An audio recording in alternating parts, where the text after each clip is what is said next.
Developers, welcome back to Hi-Fi Tech and Entertainment channel. In today's video, we are diving into an SAP Build apps component. So you will learn what components are and how they are grouped and how to use our layout trees and components with our real examples. So by the end of the video, you will get to know how to design our powerful UI and also using the reusable of building blocks.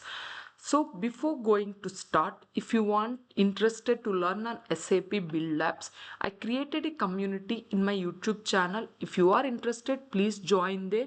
So you can access all these presentations and documentations.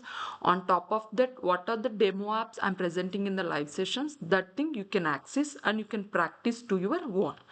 So without wasting your time, let's get started. First, what is the components? This components is an SAP Build apps and it will be pre-built UI elements and the logic blocks, so you can easily to design your applications, and it will be more clearly especially with the layout trees, and it also display the content sections side by side, and the content and the components can easily professionate, and it will be easily we can grouped, and we can enter the several components at once as a group.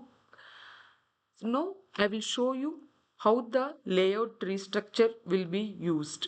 Not only at the layout component, and it will be useful for creating a clear structure, but especially in the combination with the tree view, and it can be found at the bottom structure of our SAP Build App screen. Now I will show you how things will be there. Here you saw the components what we created in the interface of the apps, and to work with them more effectively, this SAP Build Apps offers the developers of the layout tree. This is located at the bottom right side bar and always shows the component structure of the current page, and there are two ways to add the components to the UI. Either you can drag them directly on the canvas or you drag them into the layout tree window.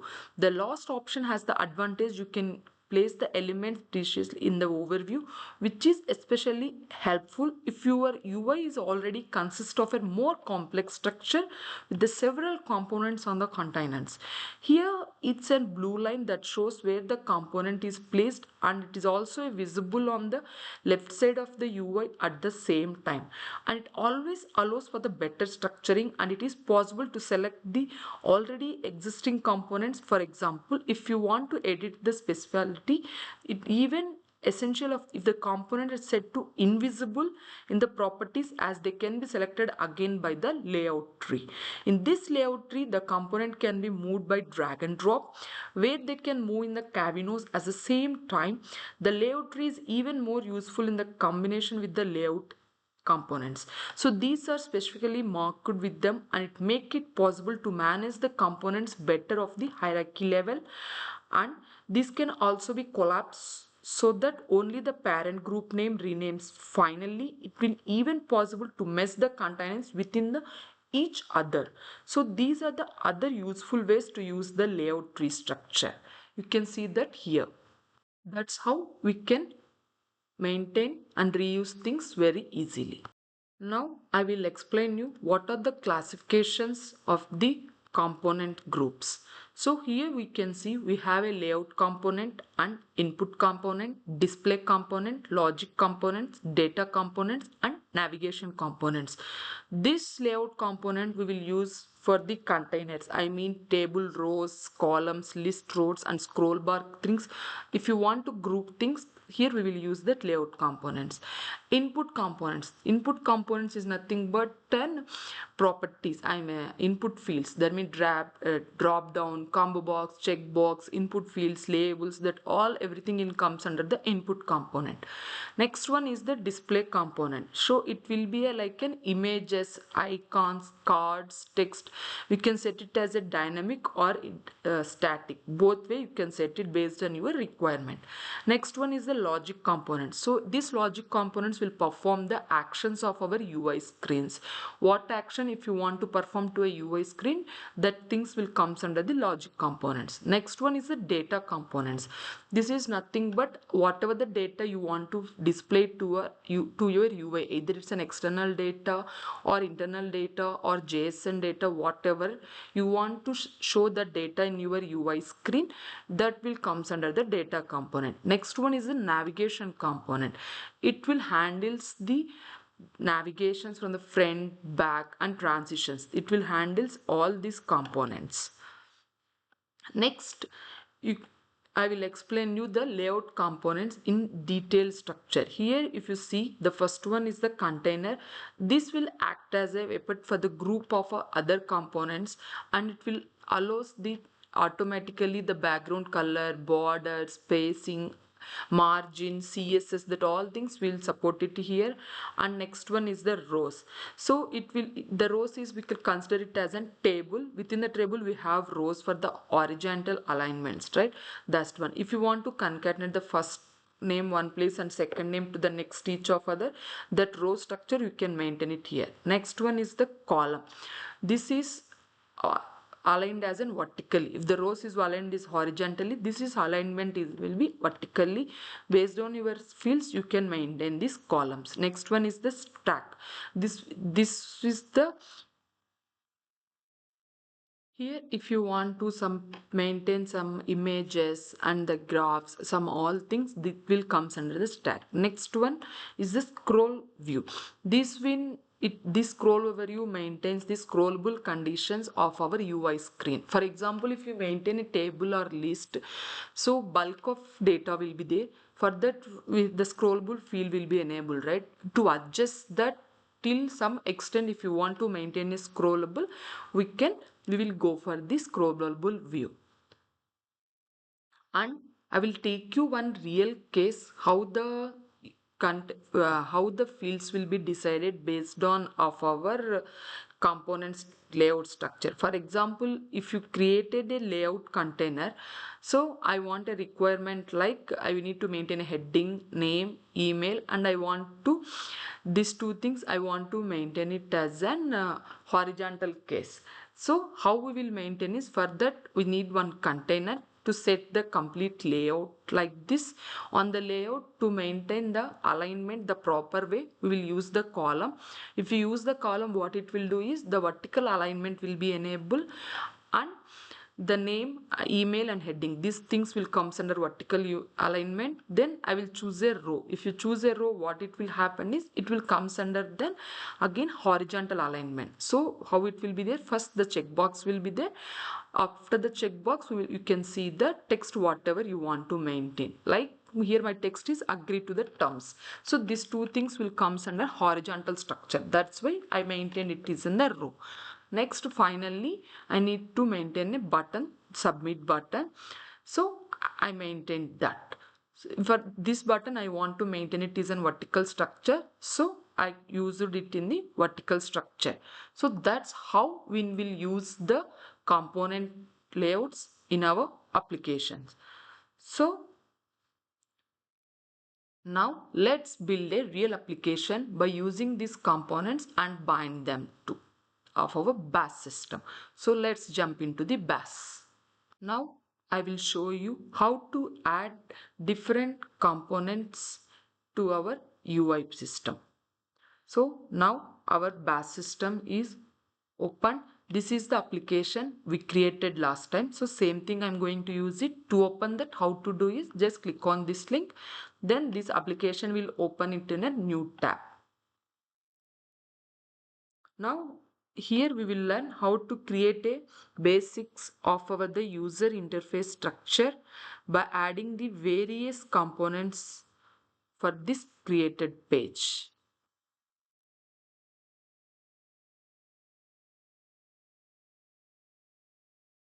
First, choose the page. Directly I will choosing the home page. This thing is there. Here I will select it and click on remove. Now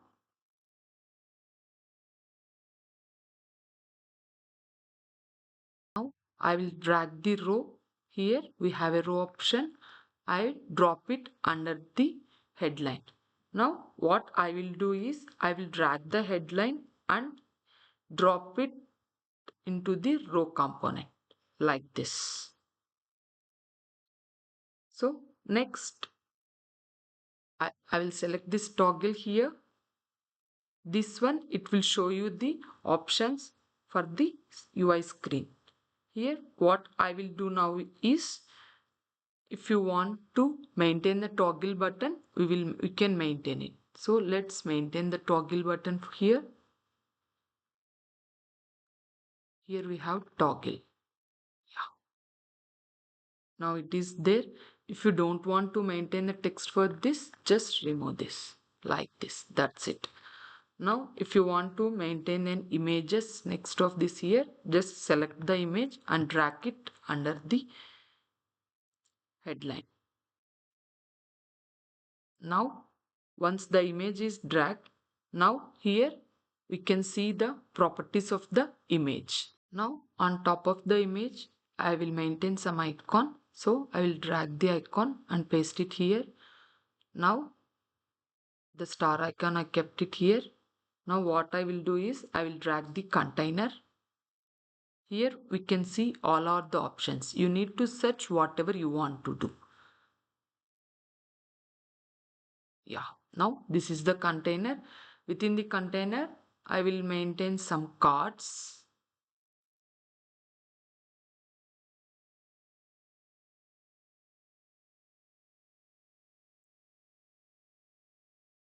So I don't have cards in my marketplace, so I choose the marketplace. Here I am selecting whatever the cards I want. Now I'm selecting directly some basic cards. Click on install. What it will do is the cards will be installed here directly. I can place it like this. So within this here, if you want to maintain image, you can maintain it. Then again I go back to my code. Here I will create some more duplicate rows after the image. Once it is create, for this row you want to create duplicate means click on duplicate like this. So then, so after this, within the row, if you want to maintain some text, for example, already for this row I want to maintain some text, just drag and drop. So if you create duplicate, you can see the same text will be generated. For this, if you want to maintain separate title with text, if you can do like this. That's how we need to create. And here in the page layout editor, you can see the structure of the cells and everything. Now if I select any cell, it will shows what it is. And if you want to choose an image URL, directly if you paste it, it will take it. Otherwise, if you want to do styling, these all things I will explain in the next session. So now you guys know how to do this, right? Once this is done, just we need to click on save. Then the app will, now if you run the application, will see all these things whatever you maintain for the app. Now same way I will choose another page. For this page, first I will create a row. Yeah. Now for this row I will maintain the cards, title with cards I will maintain like this. Yes. So this one, if you want to copy it, it will copy it again. Wherever you want, we can paste it like this. If you see this cards is outside of that row, now what I will do is I will keep it inside the table. Yeah, you can see now. And here after that, if you want to maintain some list, we can maintain the list section like this. Then I will maintain some but icons. So if you see here, this now it's within the column, it comes as an vertical. If you keep something in the row, it will comes as an horizontal structure. That's how it is. Here we have some of the options. Checkbox, toggle button. Now I want to place only some empty button. That's it. This one I want to move top. We can move like this. That's it. Click on save. Now if you click on preview app, the app will be loaded. There defaultly whatever the page we have, that page will run in our SAP Build app system. So now you guys know, right, how to use the UI components for this uh, layout tree structure. Within the layout tree we have all the things. If you want to edit, you can edit. So for this, how to use these properties and also how to use this style, I will explain you to the next video. Now you saw the layout, what type of layouts, horizontal, column layout, row layout, this all things how to use you saw now. If you want to install from your, if for example here we don't have card, right, if you want to install means go to your marketplace and select what thing you want. Here it is what, so based on your requirement we can install it and you can use it. Once it is installed, go back to it. If you want to create your own one means, here we need to create by me whatever the components you want to create, and you can create it. And also if you want to choose the flow functions, that one also if we can. If you want to for the data by using REST APIs, that things also we can upload. Otherwise if you want to update something, you can go for this here. That's how it will be. Now open the app. So once you click on team up, whatever the things I configured there, right, that one. If you see now, this page is the dinner page. That's why defaultly the dinner page is loaded. In case if you select the some other home page, now if you reload means only that home page will loaded. Why? Because currently we didn't maintain the navigation from one page to another page. In next video I will explain you the how to use the properties and the styling of our SAP Build apps. If you think this video will be helpful, please like, share and subscribe. And if you have any doubts, comment me in the below of this video, so I will clear your doubts. Thank you for watching.